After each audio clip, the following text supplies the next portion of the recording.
Esposa perfeita Karen Slaughter. Amor e equilíbrio audiobook. Terceira parte. Mas tinha de continuar em frente, pois dar um passo para trás, começar a pensar no que estava fazendo e por quê, era uma linha que ele não poderia seguir. Você tem uma mulher muito linda, disse Collier. Cale a boca. Só um comentário, cara. Simples observação. Do alto, Will viu um 9 pintado marcando o próximo andar. Continuou subindo. O calor intensificava a cada passo. Encostou as mãos na parede. Repassou a lista de novo, não sabia onde Andy vivia. Não sabia onde ela trabalhava. Não sabia quem eram os amigos dela. Se ela tinha amigos. Se queria amigos. Ela estivera no centro de sua vida, mas Will não sabia nada sobre aquela mulher. Você tem carne de primeira em casa, continuou Collier. Não precisa correr para o McDonald's para comprar um MC Lanche Feliz. Quer dizer, desde que a carne de primeira não fique sabendo. Porque, porra, cara, todos gostamos de um cheeseburger engordurado de vez em quando, não é mesmo? Will virou em um canto no 9º andar. Olhou para o patamar seguinte. Seu coração parou. Um pé de mulher. Descalço. Sujo. Cortes de sangue cruzavam a sola. Andy. Ele sussurrou o nome, com medo de falar em voz alta, porque ela poderia desaparecer. O que você falou? Perguntou Collier. Will subiu correndo os degraus. Quase não conseguia aguentar o próprio peso. Estava de joelhos quando chegou ao andar. Andy estava deitada no chão, de barriga para baixo. O cabelo castanho despenteado. As pernas abertas. Um braço embaixo do corpo, o outro sobre a cabeça. Estava usando um vestido branco que ele já tinha visto antes. De algodão, transparente, e era por isso que estava usando um sutiã preto por baixo. O vestido estava levantado, mostrando uma calcinha também preta. O sangue se espalhava por baixo do corpo caído, criando uma auréola ao redor da cabeça. Will tocou o tornozelo dela. A pele estava fria. Ele não sentiu nenhum pulso. Abaixou a cabeça desalentado e fechou os olhos para que as lágrimas não viessem. Collier estava atrás dele. Vou fazer o chamado. Não. Will precisava de 1 minuto. Ele não podia ouvir o chamado pelo rádio. Não conseguiu tirar a mão da perna de Andy. Estava mais magra que da última vez que a tinha visto, não no sábado, que foi apenas de relance, mas 16 meses antes. Foi a última vez que ficaram juntos. Deirdre tinha finalmente morrido, sozinha na casa de repouso porque Andy não ia mais visitá-la. Will estava em um caso quando aconteceu. Ele tinha voltado de carro para Atlanta com Andy. Sarah já estava em sua vida, como alguém que poderia ser algo ou nada, dependendo de como as coisas se desenvolvessem. Will falou que deveria dar uma última chance a Andy, mas ela soube, no minuto em que olhou para os olhos dele, que todo o peso entre eles fora retirado, aquela caixa de Pandora de horrores compartilhados que os dois carregavam nas costas. Will pigarreou. Quero ver o rosto dela. A boca de Collier se abriu, mas ele não falou o que deveria falar, que eles precisavam deixar o corpo in situ, e chamar os legistas, Amanda e todo o restante das pessoas que iam tratar o corpo inerte de Andy Polaski como carniça. Em vez disso, Collier subiu as escadas e foi até onde estava a cabeça de Andy. Ele nem se preocupou em colocar as luvas antes de passar as mãos por baixo dos ombros magros dela. No 3? Perguntou ele. Will se levantou sem vontade. Ficou de joelhos. Passou as mãos ao redor dos tornozelos de Andy. A pele era macia. Ela raspava as pernas todo dia. Odiava que tocassem seus pés. Gostava de leite fresco no café. Adorava as amostras de perfume que vinham em revistas. Adorava dançar. Adorava conflito e caos, e todas as coisas que ele não aguentava. Mas ela cuidava de Will. Amava-o como um irmão. Um amante. Um inimigo jurado. Ela o odiava, pois foi abandonada. Ela não o queria mais. Mas não podia deixá-lo. Ela nunca o abraçaria como tinha feito naquele porão de novo. Collier contou. 3. Sem falar nada, eles levantaram o corpo e a viraram de costas. Ela não estava dura. O braço que estava sobre a cabeça se moveu, passando sobre os olhos como se ela não pudesse encarar o fato de que estava morta. Seus lábios inchados estavam rachados. Havia sangue seco em seu queixo. Havia um pó branco em seu rosto e no cabelo. A mão de Will tremia quando moveu o braço. Havia sangue, não só da boca e do nariz, mas de marcas de agulhas. No pescoço, entre seus dedos encardidos, nos braços. Will sentiu que seu coração começou a pular. Ele estava aturdido. Seus dedos tocaram a pele fria dela. O rosto dela. Tinha de ver o rosto dela. O braço se moveu. Você fez isso? Perguntou Collier.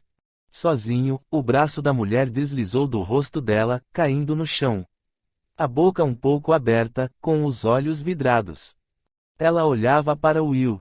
Ele também olhava para ela. Não era Andy. Capítulo 4. Faith estava sentada dentro do carro na entrada do dúplex de Dale Harding, fugindo do calor implacável. Estava suando como uma porca, parafraseando um post que seu filho publicou no perfil do Facebook, o mesmo perfil que um dia futuros potenciais empregadores acabariam encontrando. Talvez ele pudesse viver com a avó. Faith recebeu uma carinha sorridente de óculos escuros quando enviou a Evelyn a foto de Jeremy com o cachimbo. Era realmente uma mudança radical das técnicas de criação anteriores de sua mãe, que tinham saído diretamente das páginas da revista do fascista. Mas é preciso dizer que Jeremy não estaria aqui se bancar o Mussolini fosse uma estratégia de sucesso em educação dos filhos. Faith bebeu um gole de água e olhou para o dúplex de Dale Harding, um bangalô bonito e térreo que estava dentro de um conjunto habitacional. Algo não batia. Faith odiava quando as coisas não batiam. Depois de dar de cara com uma série de becos sem saída para localizar alguma informação sobre Andy Polaski, ela passou o resto da manhã e parte da tarde tentando encontrar a casa de Dale Harding. 2 informações erradas a enviaram aos bairros mais violentos do leste de Atlanta, onde vários vizinhos e donos de edifícios disseram que Dale Harding era um safado que lhes devia dinheiro. Ninguém pareceu surpreso ou triste ao ficar sabendo que estava morto. Vários ficaram chateados por não terem sido testemunhas. Como Amanda tinha previsto, havia lojas de bebidas, clubes de striptease, lojas de empréstimos e todo tipo de pés sujos onde se espera encontrar caras como Dale Harding e, na verdade, muitos dos trabalhadores desses negócios reconheceram a fotografia do morto, apesar de ninguém se lembrar de tê-lo visto nos últimos 6 meses. Era a mesma história em todo lugar que Faith ia, Dale ia ao bar todo dia até 6 meses antes. Estava atrás de qualquer rabo de saia todo dia até 6 meses antes. Estava comprando cigarros a varejo e uísques baratos todo dia até 6 meses antes. Ninguém soube dizer o que tinha acontecido 6 meses antes. Ela estava a ponto de desistir quando encontrou uma stripper que contou que Harding tinha prometido $100 ao filho dela se o ajudasse a fazer uma mudança. Faith não teria encontrado o pequeno dúplex tranquilo no norte de Atlanta se Harding não tivesse enganado o moleque. Tudo isso fazia sentido, dos donos de pocilgas às strippers e até um menino de 15 anos a quem prometera dinheiro e não pagara. O que não fazia sentido era o lugar que Harding tinha finalmente chamado de lar. Ele não vivera com elegância, era mais um limbo. De acordo com seu site, o Mesa Arms era uma comunidade para aposentados ativos com mais de 55 anos. Faith tinha navegado pelos modernos mapas do lugar postados no site. Tudo estava em itálico com um ponto de exclamação, como se já não fosse muito excitante viver em uma comunidade que não permitia visitas de menores de 18 anos mais de 3 dias seguidos. Banheiros estilo spa. Suíte no andar principal. Piso de madeira. Aquecimento central. O lugar era o sonho da geração Baby Boom, se pudesse pagar $500 mil. Jardins com grama. Calçadas ligeiramente inclinadas. Bangalôs bonitos e bem feitos se espalhavam em 3 ruas cheias de árvores. Havia salão de festas, academia, piscina e quadra de tênis que, naquele momento, estava ocupada por 2 jogadores de idade, apesar de a temperatura estar acima dos 38 graus. Faith usou a manga do terno de Will para limpar a nuca. Àquela altura, o termômetro poderia estar marcando o inferno. Ela terminou a água e jogou a garrafinha vazia no banco de trás. Ficou se perguntando se Hardin tinha encontrado uma mulher para sustentá-lo, depois concluiu que era improvável, a não ser que ela tivesse padrões realmente muito baixos. Era possível. Cortinas cor-de-rosa de algodão apareciam nas janelas da frente. Havia 3 gnomos e um coelho de cerâmica no jardim da frente, todos vestidos com casacos cor-de-rosa grandes, o que parecia muito incongruente com o hábito de jogo de Hardin ou as fotos de mulheres peladas de Backdoorman.com. Considerando que Hardin tinha deixado o jogo, literal e figurativamente, Faith achou estranho que ele tivesse escolhido o mesa para viver seus últimos dias. Além disso, era estranho que o lugar permitisse que ele fosse viver ali. A taxa de $1.200 por mês para a associação divulgada no site estava bem acima das possibilidades de um homem que recebia uma pensão miserável. Talvez Hardin soubesse que não ia viver muito tempo para receber o benefício completo, então ele seria mais inteligente do que ela acreditava. Melhor morrer no Mesa Arms que em alguma casa de repouso pública. Era ironia ou apenas sorte ele ter terminado em uma boate abandonada com uma maçaneta enfiada no pescoço. Não em qualquer boate, a boate de Marcus Hipp. Ela não ia ignorar que a boa sorte de Hardin parecia estranha. Marcus Hipp foi acusado de estupro 7 meses antes. Hardin tinha recebido um bom dinheiro aproximadamente um mês depois. E Andy Polaski estava no meio. Ela foi enviada à boate para acabar com Hardin ou foi o contrário?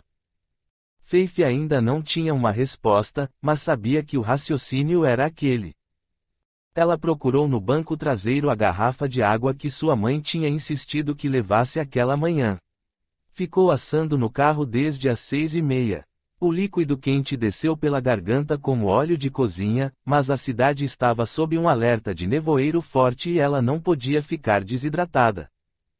Não tinha desperdiçado tempo em clubes de strippers e lojas de bebidas, afinal. Passou uma boa hora caminhando por Mesa Arms, batendo nas portas que nunca se abriam, espiando por janelas que mostravam casas bem arrumadas, mas vazias. A placa do lado de fora do escritório do gerente dizia que voltaria às 2h, e estava atrasado. Os jogadores de tênis resistentes ao calor apareceram há 10 minutos. Faith caminhara até as quadras quando uma onda de tontura a trouxe de volta para o carro.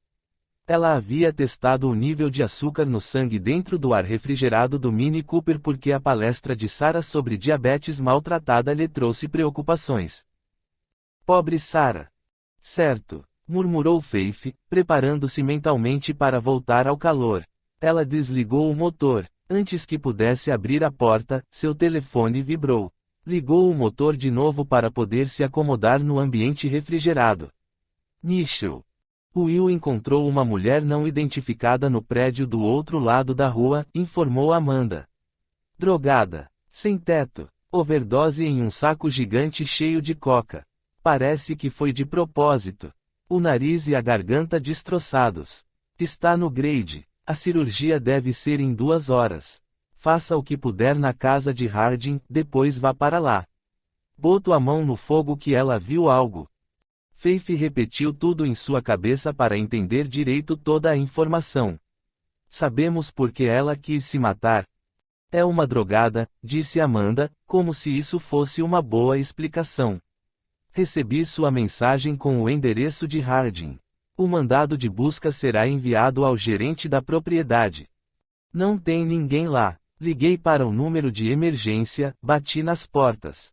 Não há muita gente em casa, o que é estranho, porque é algum tipo de comunidade de aposentados. É realmente bem bonito. Mais bonito do que Hardin poderia pagar, acho. É propriedade de uma empresa de fachada. Estamos tentando rastrear, mas sabemos que o Patrick possui um monte de imóveis caros que coloca bem abaixo do valor de mercado. Inteligente. Faith teve de reconhecer aquilo sobre o cara que resolvia os problemas de Marcus Hipp. O cara sabia como apagar rastros em um emaranhado de operações financeiras legais. Não é uma forma ruim de esconder dinheiro. Harding vive no Shangri-La de velhos, mesmo com o salário que o Patrick o paga oficialmente, que não paga este lugar. Uma coincidência, Harding comprou um carro novo há 6 meses. Pagou em dinheiro. Harding fez muitas coisas novas com o dinheiro há 6 meses. Diga que você tem uma pista. Ainda não. Faith economizou palavras para não dar falsa esperança.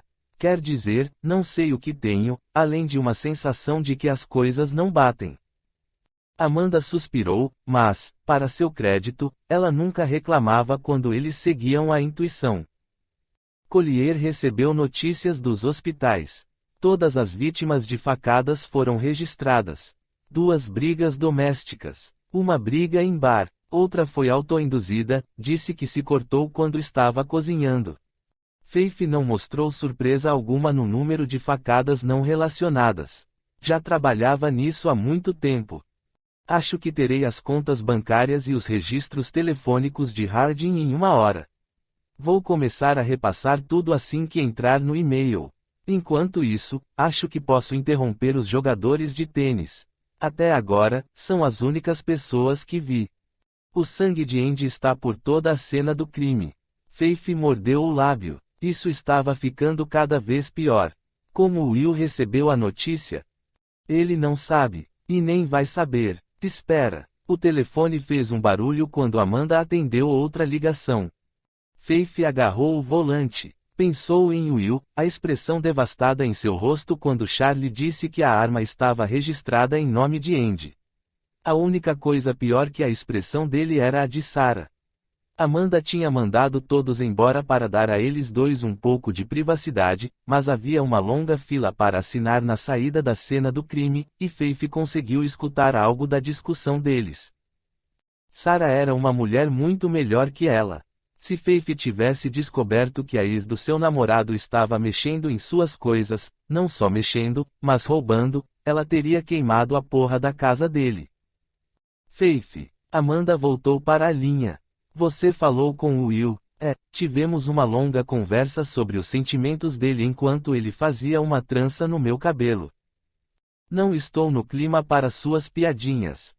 Amanda deixou transparecer em seu tom uma ponta de preocupação, o que era pouco comum. O estranho e doentio relacionamento de Will com Andy era até meio normal em comparação com o que ele tinha com Amanda. Ela era o mais perto que ele já teve de uma mãe, ainda mais para alguém que viveu sempre sentindo medo de que a mãe o asfixiaria enquanto ele estivesse dormindo. Will saiu depois que encontrou a mulher não identificada, continuou Amanda. Simplesmente desapareceu. Não tenho ideia de onde está. Não está em casa. Não atende ao telefone.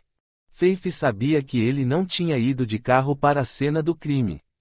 Ele pegou carona com Sarah. Ela já tinha ido embora quando encontraram a mulher. Acho que é uma pequena bênção. Bem, tenho certeza de que ele está arrumando um jeito de estragar tudo. Infelizmente, Faith concordava. Você acha que Andy está morta? Só podemos torcer que não. Amanda parecia estar falando sério. Mandei Collier para ajudar você a procurar a casa de Harding. Não preciso da ajuda dele. Não me importa. Vai ter de aguentar. A voz de Amanda ficou abafada enquanto dava uma ordem a um subalterno. Ela falou a Faith. Consegui forçar uma reunião com a equipe do Keep Kilpatrick às 4 horas. Deixe Collier na casa de Harding e depois vá para o hospital. Não quero que passe muito tempo com ele. Faith sentiu os pelos eriçarem. O que isso significa? Significa que ele é seu tipo. Faith ficou muito surpresa para rir. Ele dirige um caminhão de $60 mil e vive no trailer da mãe. Amanda riu. O celular fez outro barulho. Ela havia desligado. Faith olhou para o telefone. Não era muito recomendável ter sua madrinha como chefe. Na verdade, havia muitos argumentos contra. Ela programou o alarme em seu celular para tocar 1 hora depois. Pela sua experiência, os cirurgiões do hospital eram sempre mais rápidos que o previsto, e Faith queria estar ao lado da cama da mulher quando ela saísse da cirurgia. Só se tem uma chance de surpreender uma testemunha e, considerando como aquele caso envolvia gente conhecida, Faith não queria perder essa chance. Colocou a mão na chave do carro, mas não desligou o motor. O ar refrigerado era muito precioso para desperdiçar um segundo. Olhou para a quadra de tênis que, ao contrário do resto do lugar, estava sobre uma colina no final de uma escadaria. Olhou para a porta da frente da casa de Harding, que estava bem mais perto. Havia uma pedra que parecia falsa no jardim mal cuidado que provavelmente continha uma chave reserva. Era provável que o mandado de busca estivesse no fax dentro do escritório do gerente. Ela podia começar. Faith estava saindo do carro quando Collier parou em um Dodge Charger preto. Dava para ouvir a Aerosmith saindo das janelas fechadas. Havia a imagem de uma havaiana seminua com saia de grama grudada no vidro. As rodas fizeram um ruído forte no asfalto quando ele brecou, colocou a marcha ré e parou ao lado do Mini Cooper de Faith. Collier olhou para Faith quando desceu do Charger da mesma forma que tinha feito aquela manhã. Pareceu gostar do que viu, apesar de ela estar usando o uniforme da AIG, camiseta azul escura, calça caqui e um coldre na coxa para piorar ainda mais. O que foi isso? Ela apontou para o curativo ao redor da orelha direita. Tinha um pouco de sangue seco ao redor da ferida. Eu me cortei fazendo a barba. Com um machado. Meu barbeador elétrico quebrou. Ele olhou para o banco de trás do carro dela, vendo a cadeirinha de bebê e um monte de cereais espalhados. Tenho um bebê de 1 ano e um filho de 20, contou ela. Ah, sim, você foi do DPA por 15 anos antes de pular do barco. Nunca se casou. Sua formação foi na Tech. Sua mãe também era policial. Seu pai era agente de seguros, que descanse em paz. Você mora a 2 ruas da sua mãe em uma casa que herdou da avó e é por isso que vive em um bom bairro com o salário que recebe. Ele levantou os óculos escuros. Vamos, Michel, você sabe que policiais fofocam como garotinhas. Eu já sei tudo sobre você. Faith começou a caminhar pela calçada. Sou o segundo de 9 filhos. Nossa, murmurou Faith, pensando na pobre mãe dele. Meu pai é policial aposentado. 2 irmãos estão no DPA, outros 2 trabalham para Fulton County, outro está no MCD Onogue. Tenho uma irmã que é bombeira, mas não falamos dela. Faith pegou a pedra falsa, só para descobrir que era uma pedra de verdade. Vamos, Michel, Collier era como uma marionete seguindo sei que você me pesquisou também. O que sua mãe falou? Faith inventou algo educado. Que você é convencido e geralmente comete erros. Ele sorriu. Eu sabia que ela se lembrava de mim. Faith pensou em algo. Onde você levou o Will? Ele parou de sorrir. Como é? O Will desapareceu depois que encontrou a mulher não identificada no prédio comercial. Onde você o levou? Isso é trabalho de detetive classe A, parceira. Mas ele não a encontrou. Bem, ele encontrou, mas eu estava lá também. Então, podemos dizer que nós 2 encontramos. Não sou sua parceira. Faith se ajoelhou e estudou as pedras. Todas elas pareciam falsas. Vai me responder? Levei até a casa dele. Collier enfiou as mãos no bolso. Não me pergunte o motivo, pois não posso contar. Minha irmã diz que deveria ser bombeiro porque sou o tonto que corre para o prédio em chamas em vez de fugir. Sabe por que a desconhecida tentou se matar? Ele deu de ombros. Ela é viciada. Faith pegou uma pedra suspeita. Essa era realmente falsa. Ela tirou a capa de plástico, esperando encontrar uma chave. Vazia. Sua mãe disse que tive um acidente de luta no colégio. Perguntou Collier. Estava encostado no batente, os braços cruzados. Torção do testículo. Faith jogou a pedra vazia de volta no jardim. Tragédia, realmente. Ele passou os dedos pelo cabelo enquanto olhava à distância. Nunca poderei ter filhos, disse, piscando para ela, porque isso obviamente estava no roteiro. O que não me impediu de tentar. Oi, uma mulher com jeito de hippie usando chinelo e um vestido amarelo com cinto estava andando pela calçada. Seu longo cabelo grisalho estava solto ao redor dos ombros. Ela tinha uma pilha de papéis em uma das mãos e uma corrente no pescoço. Você é a policial que ligou? Sim, senhora. Faith tirou sua identidade do bolso. Sou a agente especial Faith Mitchell. Esse é. Oh, não preciso ver isso, querida. Vocês dois têm camisetas escrito polícia nas costas. Faith guardou a identidade, sem explicar como era fácil colocar a palavra polícia em qualquer camiseta hoje em dia. Não posso dizer que estou surpresa por ter acontecido algo ruim com Dale, comentou a mulher. Ele não gostava de fazer amigos. Os chinelos faziam barulho na varanda. Primeiro, ela bateu na porta de Harding. As chaves na corrente batiam em seu pulso. Olá, ela bateu de novo. Olá. Ele estava morando com alguém? Perguntou Faith. Não, desculpe, força do hábito. Faço muitas verificações de estado das pessoas e nunca entro em uma casa sem bater. Ela esticou a mão. Sou Violet Nelson, por falar nisso. Gerente da propriedade. Desculpe a demora. Estava na biblioteca. Você esteve envolvida no aluguel desse lugar para Harding. Isso seria responsabilidade do dono, e os documentos mostram que são uma corporação com sede em Delaware. Supus que era para não pagar impostos. Ela procurou as chaves, verificando os rótulos coloridos e bem organizados. Arg, preciso dos meus óculos. Algum de vocês? Faith olhou para Collier, porque ele estava muito mais perto de precisar de óculos de leitura que ela. Ele deu um daqueles sorrisos apertados. Sou mais jovem do que pareço. Logo vão precisar. Os dois. Violet riu, mas não era engraçado. Ela ficou repassando as chaves. Havia pelo menos umas 50.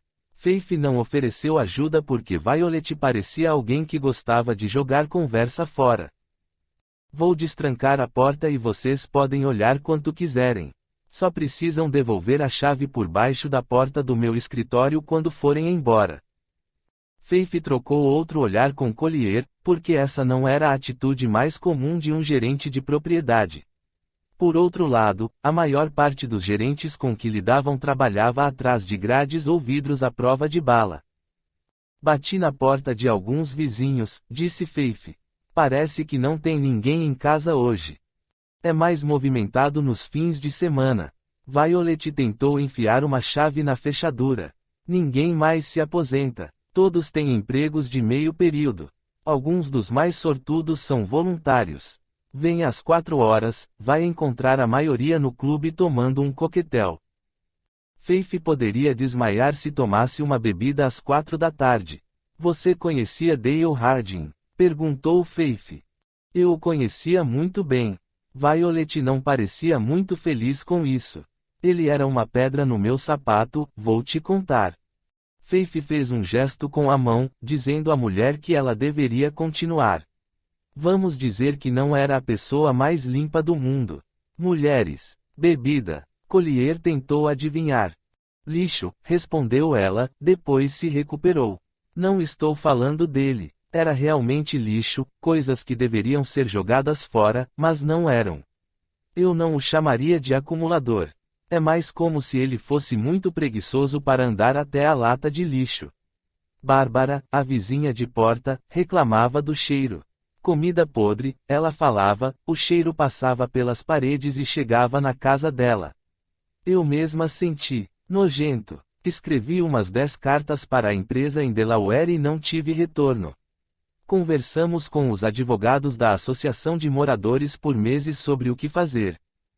Isso é horrível, comentou Faith, lembrando que as pessoas em geral nunca pensavam que o cheiro de comida podre era parecido demais com o cheiro de um corpo em decomposição. O que mais? Estavam sempre discutindo. Violet tentou outra chave. Barbie e Dale. Bom, Dale e todo mundo, mas especialmente Barbie. Eles simplesmente não se davam bem. Ela tentou outra chave, sem sucesso. Tive de intervir algumas vezes para pôr panos quentes. Odeio falar mal dos mortos, mas Dale ou era. Ela estava tentando encontrar a palavra. Um idiota, sugeriu Faith, porque isso parecia ser unanimidade. Sim, um idiota, concordou Violet. Então, se fosse como a série de TV Midsomer Murders e estivesse perguntando se Dale tinha algum inimigo, a resposta é que ele procurava fazer inimigos. Ela apontou para as janelas. Essas cortinas horríveis são um exemplo perfeito. O regulamento diz claramente que todo mundo deve ter cortinas brancas. Quando mandei uma carta falando das cortinas cor-de-rosa, ele respondeu com um papel timbrado falso de um escritório de advocacia falso dizendo que era discriminatório contra ele porque era homossexual. Como se um gay daquela idade comprasse cortinas de poliéster. Faith ficou olhando enquanto a mulher tentava outra chave. Estava tentando todo o molho de chaves. E Barbie, a vizinha, contou que brigaram feio. Ele implicava com ela, sem motivo, só enchia o saco, sem parar, o tempo todo. Por exemplo, Violet apontou para o jardim da frente. Estes gnomos eram dela, e o neto dela deu o coelho. Todos sabíamos disso. Ela vestiu todos eles com roupas combinando. Vermelho do dia dos namorados. Xadrez no dia do armistício. Ela deu de ombros, cada dia uma roupa. Mas, um dia, Barbie me procurou para dizer que tinha acontecido uma coisa muito estranha. Todos os gnomos e o coelho desapareceram do jardim. Pensamos que tinham sido crianças. Alguns dos netos por aqui são um bando de delinquentes juvenis. Sangue vai rolar, como eles dizem. Mas aí, 2 dias depois, Dale colocou os gnomos e o coelho no jardim dele com roupa cor-de-rosa. E nem eram roupas do tamanho certo. Ela tentou outra chave. Na verdade, havia 4 gnomos, mas ele tinha pintado o rosto de um deles de preto, o que é expressamente proibido pelas regras. Ela abaixou a voz, explicando: se não tivéssemos as regras, todo o lugar terminaria cheio de estátuas de jockeys. Que Shangri-La! Hardin tinha algum visitante regular? Nenhum que eu tenha visto. Ele tinha horários? Perguntou Collier. Ele estava quase sempre em casa, o que era algo bastante irritante, posso afirmar. Tinha tempo para incomodar as pessoas. Por mais preguiçoso que fosse, ele caminhava 2 ruas para gritar para algum neto que estava se divertindo na piscina. Quando ele se mudou, Violet tentou outra chave. Há 6 meses, talvez. Tenho a papelada em algum lugar. Me dê seu e-mail e mando tudo escaneado. Ele está atrasado com as mensalidades. Ela finalmente encontrou a chave correta. Isso é do dono.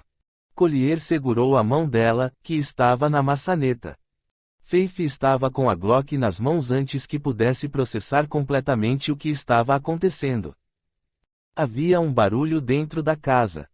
Um murmúrio, como se alguém tentasse fazer silêncio. Faith olhou para a pedra falsa. A chave não estava ali. Para que ter uma pedra falsa se você não tem uma chave?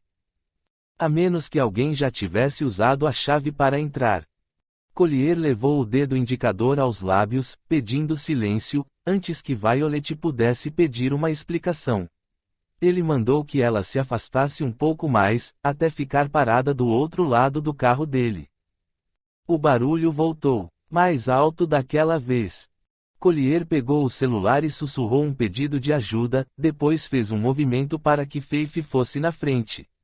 O que significava que 50 anos de feminismo provavelmente fariam com que Faith levasse um tiro. Ela colocou o dedo na lateral da sua Glock, pouco acima do gatilho, como foram treinados para fazer até tomarem a decisão de atirar. Ela pensou em seu colete à prova de balas no carro, a cadeirinha de bebê de sua querida filha, a garrafa de água que sua atenciosa mãe lhe dera naquela manhã, a foto de seu lindo filho no celular. Então, levantou o pé e chutou a porta. Polícia! Gritou Faith, deixando a palavra explodir de sua boca. Ela girou, verificando a sala. Cozinha, mesa, sofá, cadeiras, desordem, caos. Todos os seus sentidos estavam desligados, exceto um. Sua visão afunilou para portas e janelas, procurando mãos segurando armas.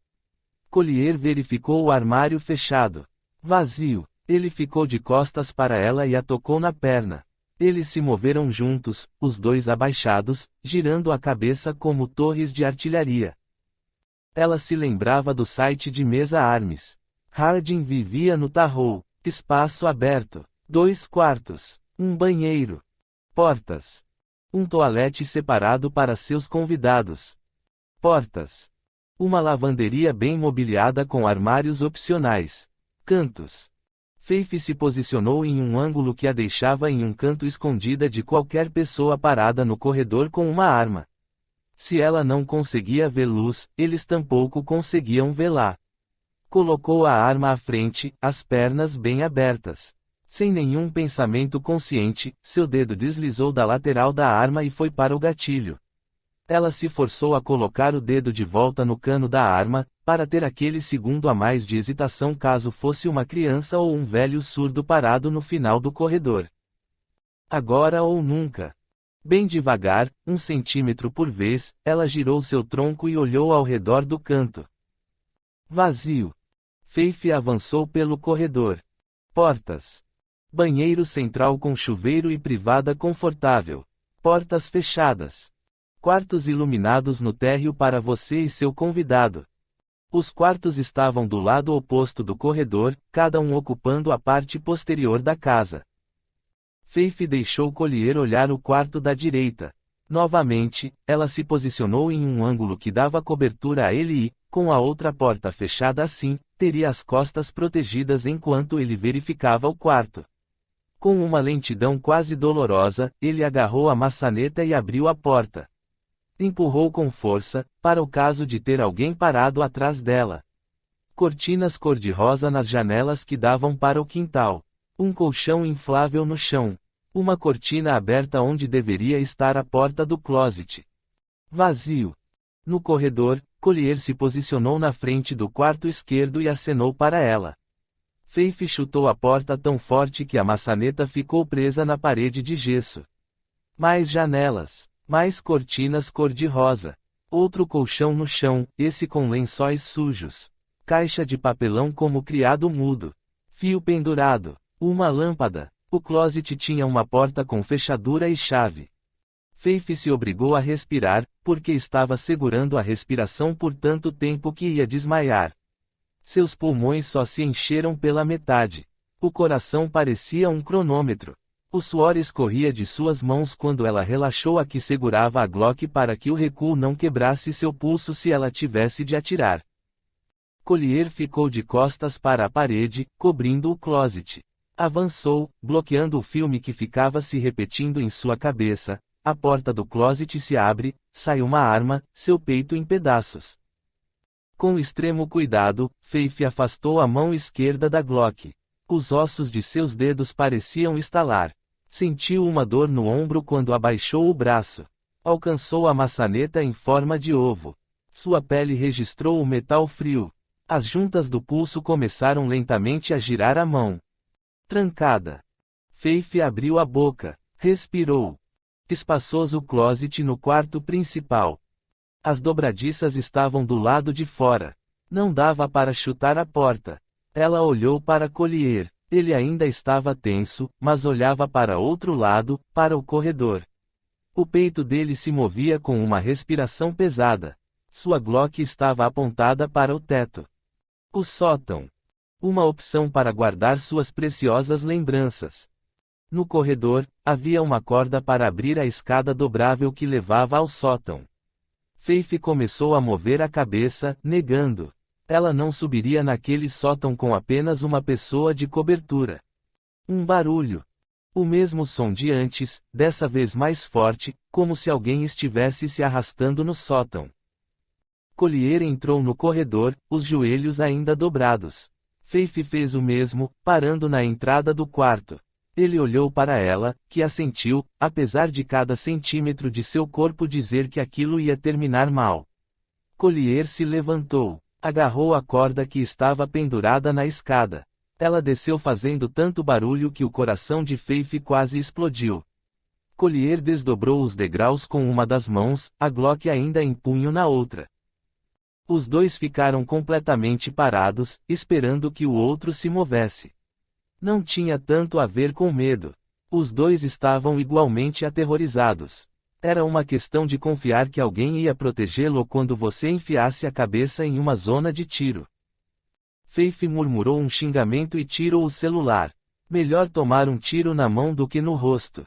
Ela ligou a câmera de vídeo e o flash, assim os legistas teriam uma gravação clara que explicasse os dois policiais mortos no corredor. Forçou o cérebro a fazer os músculos da perna se moverem para que pudesse subir a escada. Seu pé ia pisar no degrau quando Collier tirou o celular da mão dela. Olhou para ela como se Faith estivesse louca. Colocou o tênis preto no primeiro degrau da escada. As molas grunhiram sob o peso dele quando subiu no segundo degrau. Faith repassou o filme em sua cabeça, daquela vez com Collier, acontece um tiro, o peito dele em pedaços. Collier parou no segundo degrau. As duas mãos estavam na altura do peito, uma com a Glock dele, a outra com o celular dela. Estava ouvindo o som, tentando descobrir de qual direção vinha, pois só teria uma chance de usar a luz do celular para iluminar o sótão escuro. Faith não conseguia ajudá-lo a descobrir a direção. Só sentia o sangue pulsar em suas veias. Ela abriu a boca buscando mais ar. A língua parecia algodão. Ela podia sentir o gosto do próprio medo, como carne podre, suor e ácido. Collier olhou para trás, esperando uma confirmação. Ela assentiu. Os dois olharam para a escuridão do sótão. Os ombros caíram. Ele abaixou a cabeça o máximo que pôde, retraindo-a. Levantou a mão, usando o celular como periscópio digital. Os dois olharam para a tela. Apareceu uma imagem. Faith sentiu o estômago bater no peito. Collier suspirou com um "porra" baixinho. Um rato do tamanho de um gato olhava para o celular, seus olhos brilhavam vermelhos com a luz. Estava sentado sobre uma cadeira. A mandíbula dele estava mastigando algo.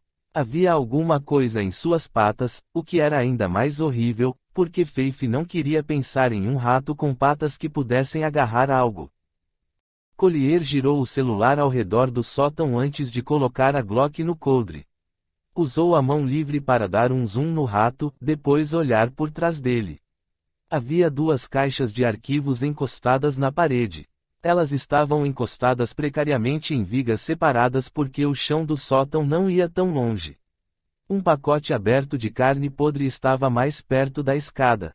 Larvas brancas passavam pela superfície como ondas quebrando na praia. Havia moscas voando ao redor. Enquanto olhavam, as patas do rato levaram a bandeja para uns centímetros mais distantes da escada.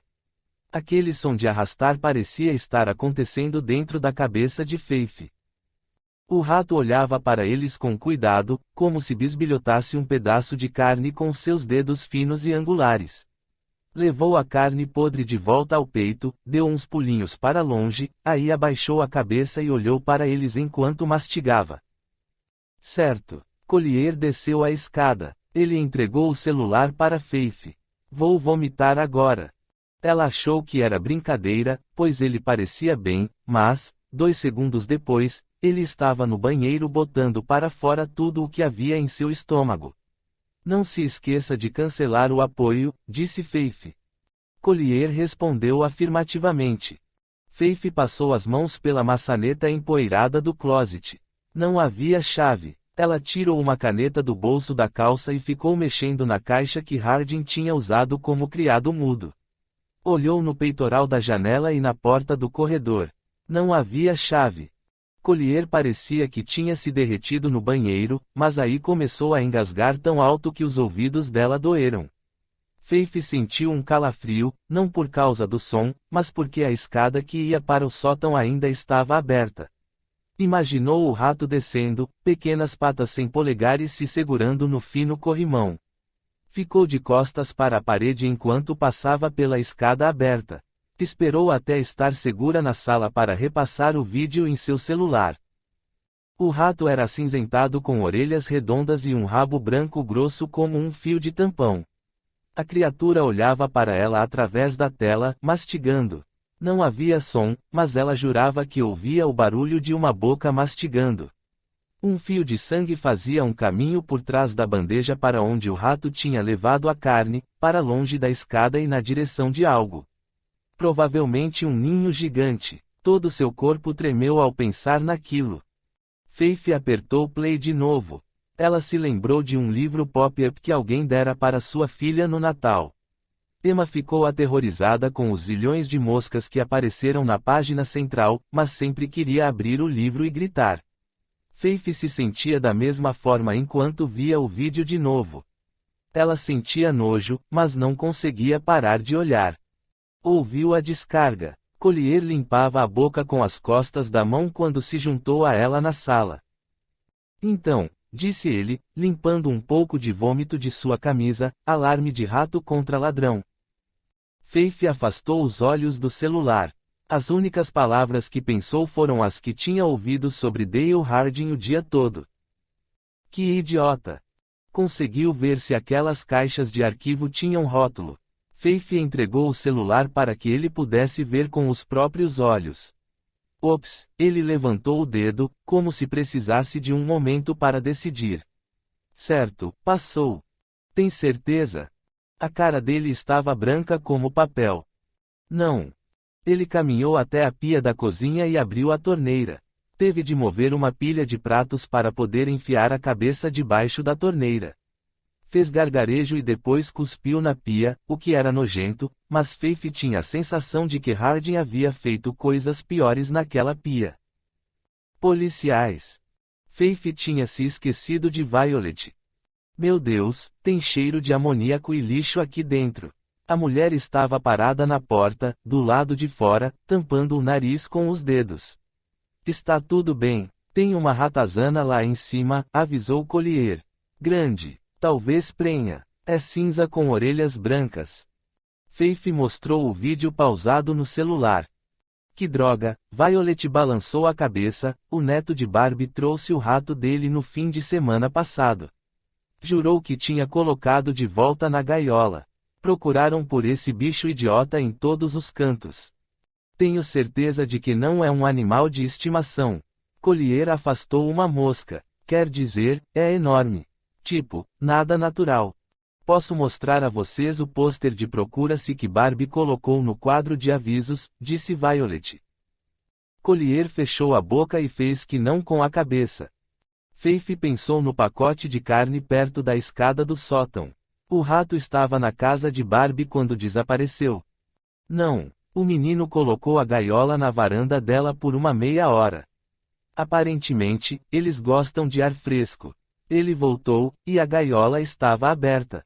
O rato tinha desaparecido. Violet franziu a testa quando entrou na sala. Tenho certeza de que o Sr. NMH se sentiria mais confortável nessa imundície. Barbie está sempre em casa? Perguntou Faith. Agora que você mencionou, sim, ela está. Vai ficar devastada por perder tudo isso. Adora se meter em tudo. Faith adorava gente assim. Entregou um cartão para Violet. Poderia pedir para ela me ligar. Gostaria de ter uma ideia geral sobre Harding.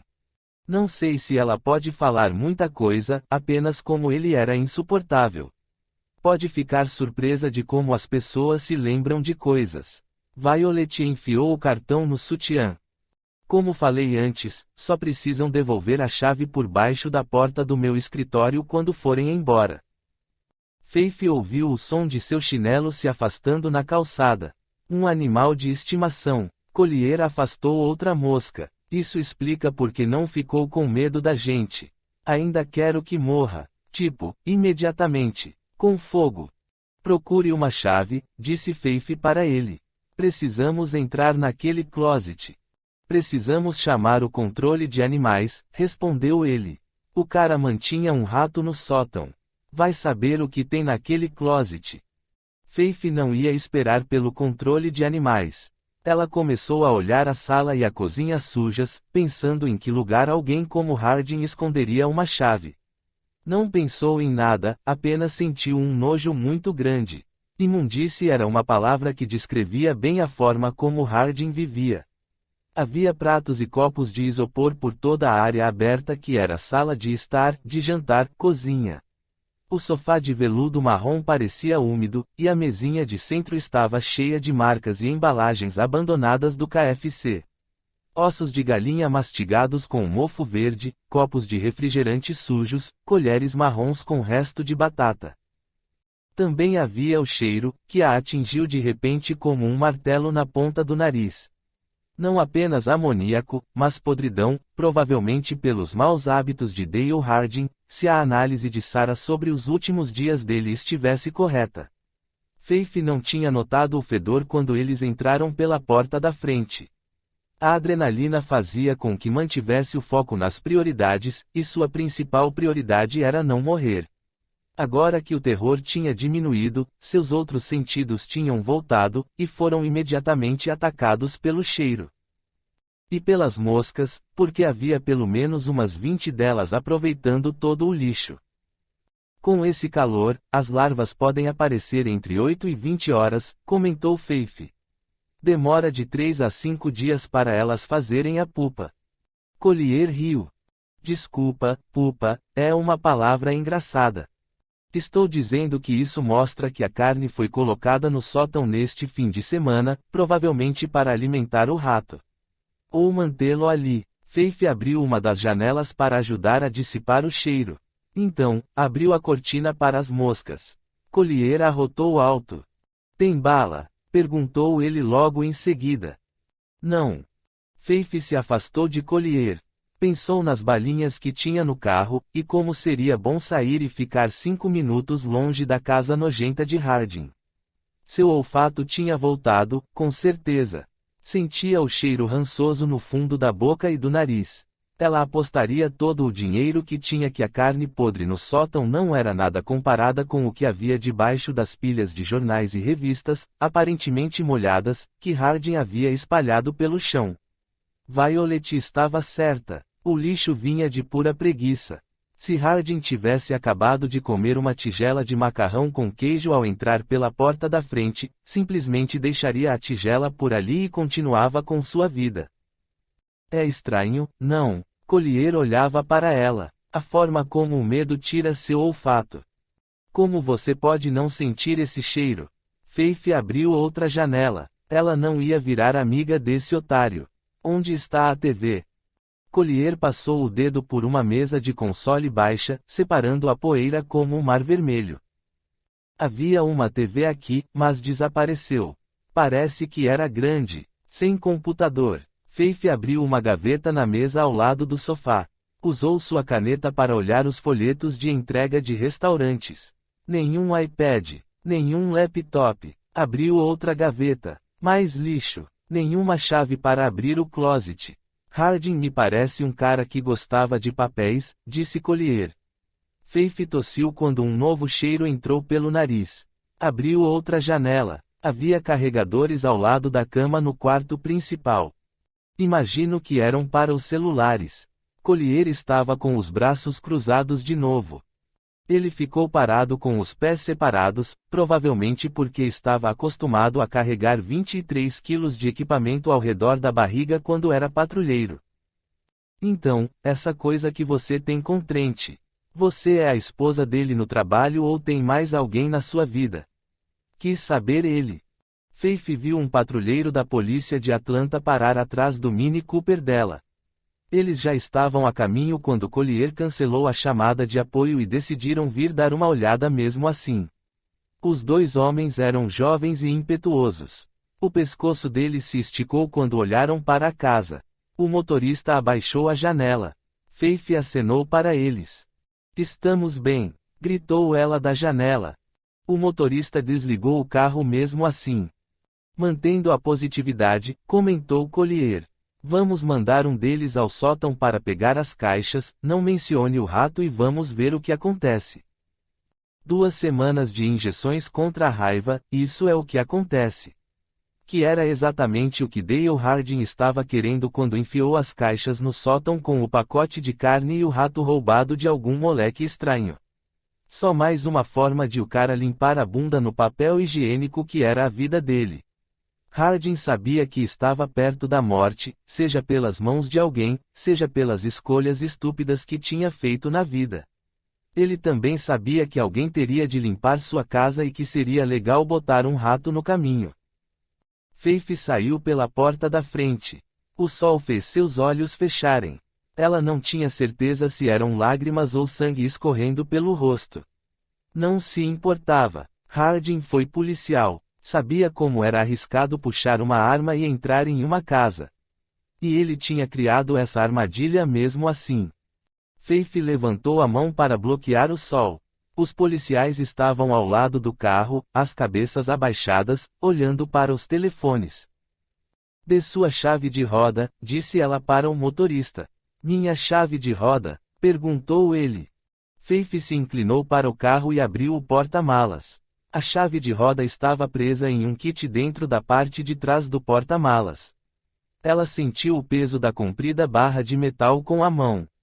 Era do tipo mais simples, em forma de L, com um encaixe na ponta para soltar os parafusos. Perfeito.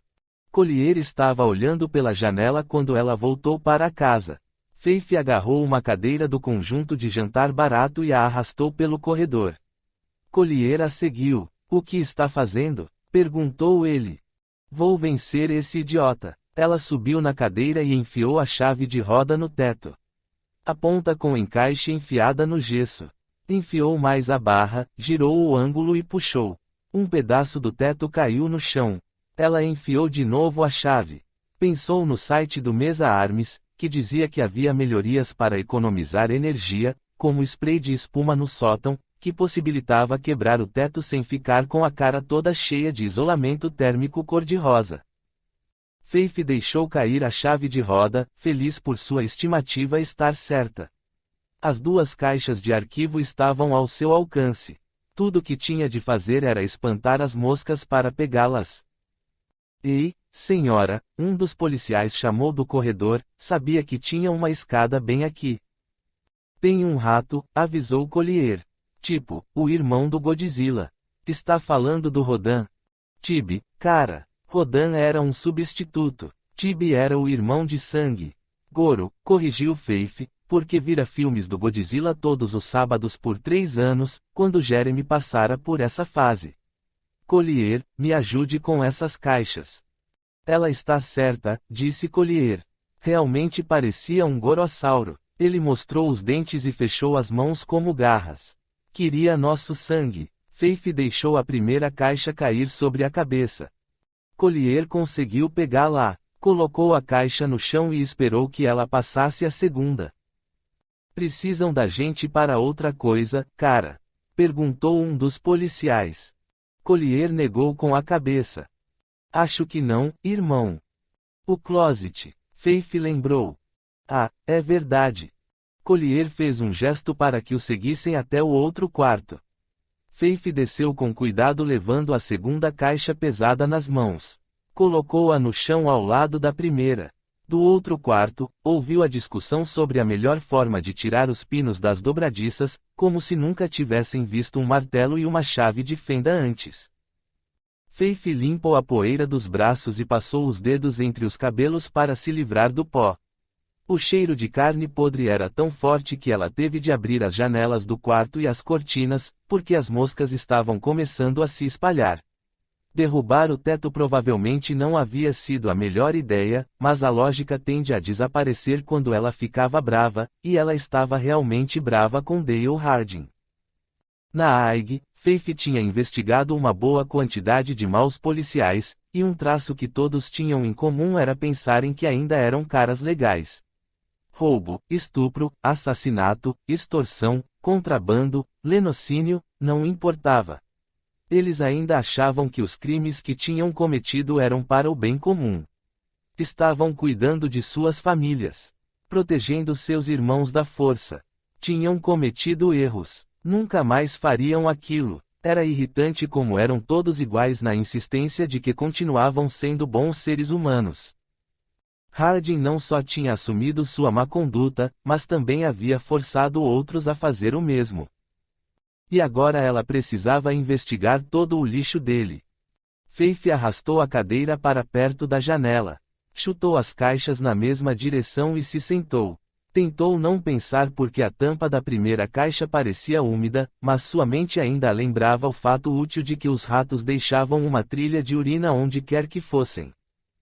Sentiu um calafrio antes de começar a mexer nos arquivos.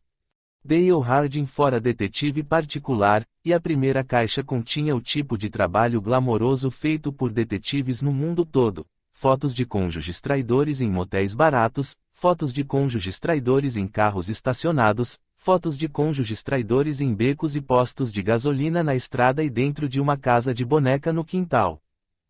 Os arquivos de Harding eram meticulosos. Recibos de abastecimento de combustível, refeições e revelação de fotos estavam grampeados para os relatórios de gastos. Registros diários seguiam os movimentos de seu alvo. Escrevia com uma letra pequena e de forma, e sua ortografia era exatamente o que se esperava de um cara que provavelmente foi do colégio para a academia de polícia. Não que Faith não tivesse feito o mesmo, mas pelo menos ela sabia a diferença entre agente e agente. Collier parou na entrada. O closet está limpo. Você deveria mandar o esquadrão antibombas dar uma olhada. Finalmente, ele registrou algo além da autoconfiança petulante quando os dois perceberam que, sendo Harding, não era exatamente uma piada. Algo esteve no closet em algum momento, avisou ele. Tem uma marca no tapete. Redonda, como um balde gigante. Faith se levantou para olhar. Os dois policiais estavam de volta aos celulares, as cabeças abaixadas, os polegares trabalhando. Ela poderia assassinar Collier com a chave de roda, bem na frente deles, e ninguém ia perceber. A porta do closet estava encostada na parede. Faith usou o aplicativo de lanterna do celular para examinar a parte de dentro de 1,5 por 3 metros. Era como Collier tinha dito. No canto traseiro, havia uma marca circular no tapete marrom. Ela verificou o resto do closet. As barras foram removidas. Havia fios pendurados onde deveria estar a lâmpada. As paredes brancas estavam raspadas na parte de baixo. O espaço fechado tinha um cheiro de esgoto. Vemos muito isso, disse Collier. Mulas de drogas vêm do México com bolas ou heroína em pó no estômago. Cagam em um balde, pegam o dinheiro, aí voltam ao México para encher de novo. Acha que um lugar como esse, em que especificamente baniram estátuas de jockeys nos jardins, não chamaria a emergência se vissem um bando de mexicanos entrando e saindo da casa de Harding? Ela pediu aos policiais, virem a porta. Temos de ir. Fomos chamados. Nenhum dos dois tirou os olhos dos celulares quando saíram do quarto. Collier parecia impressionado. Caras bons, não. Faith passou as mãos ao redor da porta. Claro que era madeira sólida. Inclinou-se para o canto e girou a porta. Perdeu o controle no último minuto. A ponta mais alta da porta bateu na parede, deixando uma marca. Faith deu um passo para trás para olhar. Havia marcas na parte de baixo da madeira. Ela verificou de novo as dobradiças, para garantir que estava olhando a parte de dentro. O rato, sugeriu Collier. Faith tirou uma foto das marcas. Precisamos chamar os técnicos aqui. Os meus ou os seus? Os meus. Faith mandou a foto para Charlie Reed, que aceitaria uma mudança de cenário depois de processar a boate de Marcus Hipp nas últimas 7 horas. Mandou uma mensagem com o endereço e pediu que visse o closet assim que pudesse. Ela não era cientista, mas um balde de 18 litros e um closet trancado com marcas no fundo significavam que uma pessoa tinha ficado presa ali. Ou poderia ser mais uma palhaçada de Harding para que perdessem tempo. A porta do closet estava trancada quando chegamos aqui, disse Collier. Por que trancar a porta quando não tem nada aí? Quais os motivos de Harding? Faith voltou ao outro quarto. Ela se sentou na cadeira e começou a colocar os arquivos de cônjuges traidores de volta na primeira caixa. Collier parou na entrada de novo. Não tem nada aqui, pelo menos não o tipo de coisa que seria preciso ser vigiada por um rato. Não me interessa o que Violet falou. Aquela coisa parecia prenha. Collier se sentou no colchão. Fez um som de flatulência. Olhou para Faith exatamente como ela esperava que olhasse. Puxou a tampa da segunda caixa. Não havia pastas de arquivo, só uma pilha de páginas com muitas fotos de mulheres nuas. Collier pegou as fotos. Entregou os papéis para Faith. Ela repassou tudo rapidamente. Registros de entrada em hospitais. Pedidos de captura. Reabilitação. Histórico policial. Eram todos de uma pessoa. Delilah Jean Palmer, 22 anos, endereço atual Cheshire Motor Inn, um conhecido ponto de prostitutas. Não havia nenhuma família. Desde o nascimento, Palmer tinha sido cuidada pelo Estado. Também era modelo da Backdoorman.com. O ensaio mais recente de Palmer mostrava a mesma mulher das fotos sensuais que Sarah tinha encontrado dentro da carteira de Dale Harding. Seu cabelo era diferente em cada foto, às vezes loiro platinado, às vezes castanho natural, às vezes roxo ou rosa. É ela. Collier se inclinou, o ombro dele pressionando o braço de Faith. Ele mostrou uma imagem maior das fotos que estavam na carteira. Delilah Palmer se inclinando sobre uma pia de cozinha, a cabeça virada para a câmera, a boca aberta, fingindo estar excitada. Acho que ela não é loira natural, comentou ele. Veja, eu aprendo rápido, Mitchell. Você deveria me adotar como aluno. Faith sabia que o departamento de informática da AIG já estava investigando o site Backdoorman.com, mas não se conteve. Por que não dar uma olhada no site? Boa ideia. Ele pegou seu celular. Com alguma sorte, passaria a hora seguinte olhando pornografia para deixá-la trabalhar. Basicamente como toda relação romântica que Faith tivera em sua vida. Ela voltou aos documentos para reler com cuidado.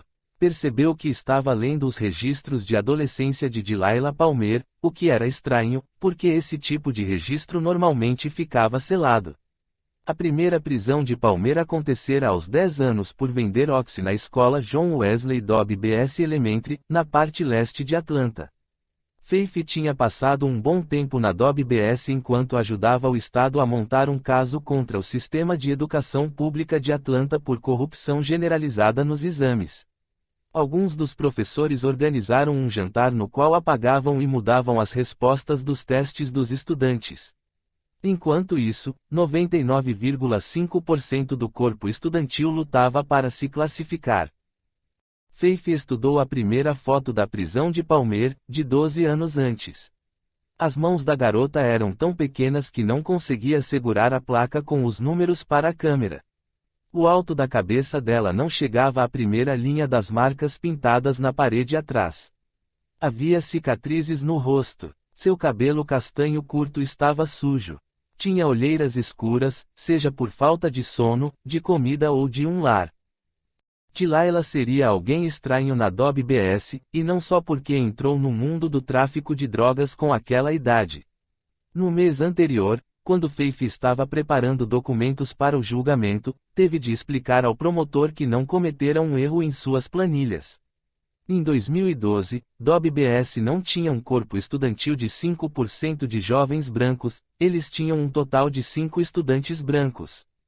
Se a demografia fosse ao contrário, a cidade nunca teria permitido esse nível de corrupção por tanto tempo sem uma investigação. Faith virou a página para ver a próxima prisão de Delilah.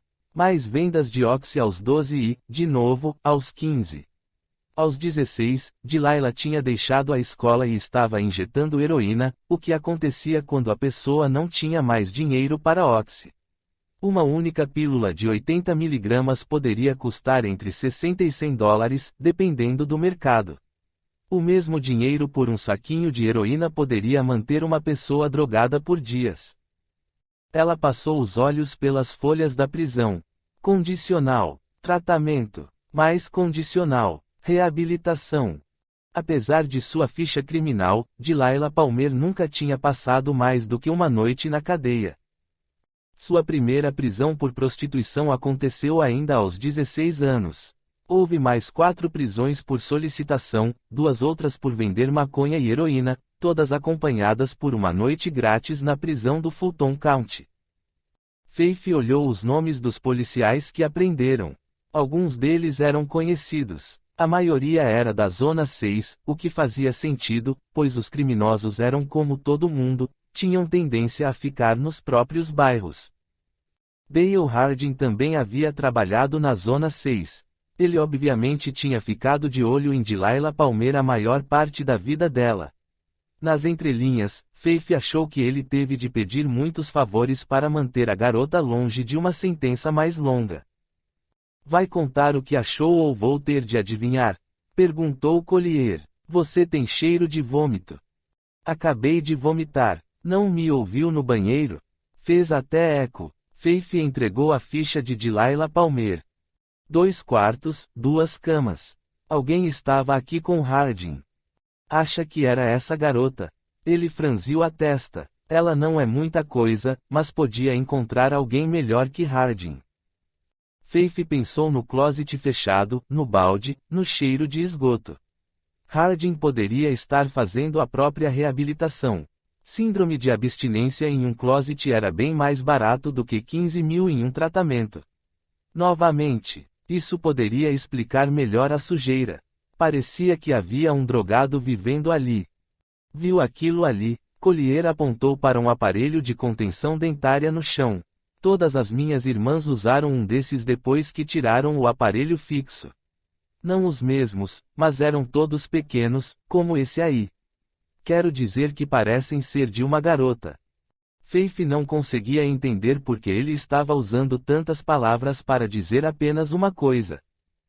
E o site? Não mostrou nada. Ele riu, com segundas intenções. Sou um cara mais interessado na porta da frente. Especialmente as maçanetas. Faith sentia a atenção em seus olhos. Sabe de uma coisa, Mitchell?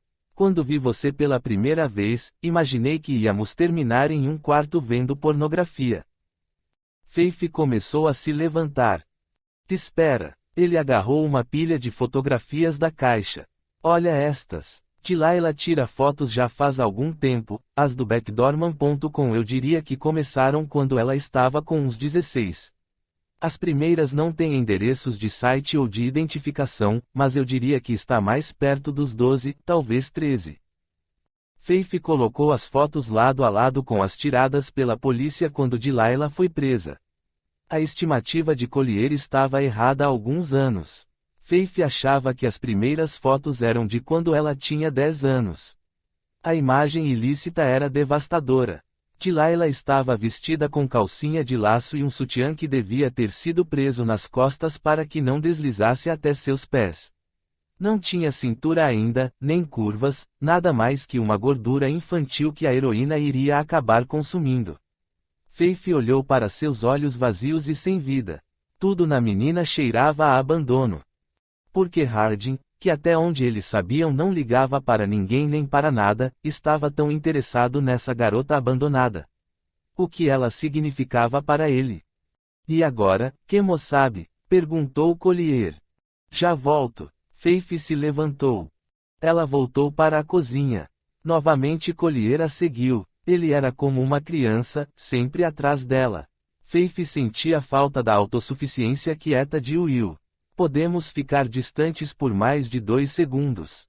Mas aí como vou saber o que você está fazendo? Ela abriu a porta da geladeira. Sorvete e álcool enchiam as prateleiras, mas no fundo havia também um saco Ziploc cheio de papéis enfiados. O gelo tinha grudado o saco em uma caixa de salgadinhos de peixe. Faith precisou bater com a caixa na lateral da geladeira para soltar o saco. As pessoas dizem que gente com doenças crônicas ou em estágio terminal deve deixar documentos importantes, como exames médicos, no congelador para que os paramédicos os encontrem com facilidade. Por mais horrível que Harding fosse, ele havia seguido o conselho. Exceto que suas ordens diziam que todas as medidas possíveis deveriam ser tomadas para preservar sua vida. Jesus, disse Collier, porque, claro, ele estava lendo por cima do ombro de Faith. O cara está sentenciado à morte, mas quer que os paramédicos o mantenham vivo o máximo possível.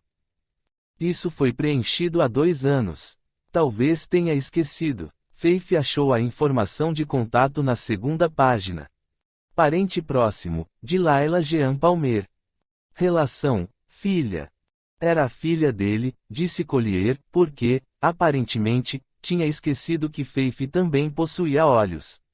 A ficha criminal dela dizia que era órfã. Havia 3 números de telefone ao lado do nome de Delilah, 2 estavam riscados. Todos com tintas diferentes. Faith usou o telefone fixo de Harding e discou o número mais recente. Foi direto para uma mensagem pré-gravada da empresa de telefonia informando que o número tinha sido desconectado. Ela tentou os outros 2 números só para ter certeza. Desconectados. Collier pegou seu celular. Minha vez de tentar um pouco de mágica. Fique à vontade. Collier começou a segui-la para o quarto, mas Faith levantou a mão e o impediu. Não precisamos fazer tudo juntos. E se o rato voltar? Com seus bebês? Eu grito muito alto. Ela voltou a caminhar pelo corredor, olhando para a escada que levava ao sótão, porque o rato ainda estava lá em cima, possivelmente tendo um monte de ratinhos, porque esse era o tipo de dia que ela estava tendo. Graças a Deus, Faith fizera mais buracos no teto, caso a coisa decidisse que queria expandir seu território. Ela se sentou na cadeira e se obrigou a olhar para as fotos de Delilah mais uma vez. Deixando de lado o terrível fato de um pai ter fotos de sua filha nua, aos 12 anos, se inclinando sobre um cavalinho de brinquedo, havia algo estranho com a garota. Faith não conseguia articular o que fazia as fotos serem diferentes das centenas de outras parecidas que vira durante sua carreira na polícia, mas havia algo. Exploração tinha um tema comum: miséria. Os olhos de Delilah estavam vidrados, provavelmente pela heroína que tinha recebido ou iria receber para que posasse para a câmera. Suas coxas estavam vermelhas, alguém tinha pegado pesado com ela. Uma fina camada de maquiagem quase escondia as marcas ao redor do pescoço. Havia batom nos dentes. Nada disso era novo ou especialmente surpreendente. Era a mesma sensação que Faith sentira o dia todo: algo não estava batendo. Faith odiava quando as coisas não batiam. É estranho que sejam fotos, não. Collier estava parado na porta de novo. Você quer dizer que alguns pais guardam fotos de seus filhos na escola, só que Harding guardava fotos da filha nua? Perguntou Faith. Não, quero dizer porque ele não tem vídeos. Pornô é a única razão para a existência da internet. Arruinou a indústria de fotos de nudez. Até a Playboy desistiu. Está se perguntando por que Harding estava olhando para fotos nuas de sua filha em vez de vídeos com ela nua. Basicamente, merda. Bateu a mão na garganta. Tossiu. Acho que engoli uma mosca. Tente ficar de boca fechada. Haha. Ele se sentou no colchão de novo. Fez o som de novo. Lançou o mesmo olhar para ela. De novo. Pedi que minha garota em registros faça uma pesquisa prioritária sobre a pequena Delilah. Vamos ver o que ela esteve fazendo ultimamente. Com Harding morto, ela vai terminar na prisão logo e não terá ninguém para tirá-la. Ela poderia saber algo, comenta Faith. Temos de descobrir o que Harding estava fazendo na última semana de vida. Isso vai nos dizer porque ele estava na boate de hippie. Ela tentou colocar em palavras o que a incomodava. Ele era pedófilo ou um mau pai. Voto nos 2.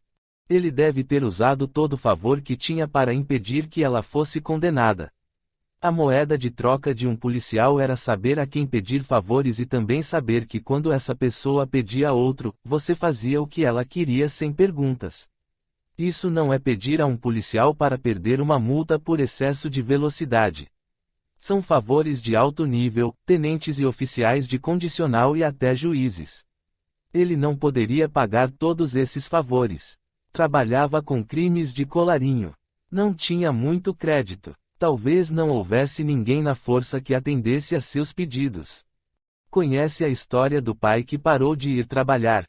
Não conseguia largar sua garotinha. Faith balançou a cabeça, desejando que Collier calasse a boca. O senso de humor de Will poderia ser irreverente, mas ele nunca brincaria com um homem molestando a própria filha. Por um milagre, Collier finalmente entendeu seu limite com ela. Harding não tem nem computador ou impressora.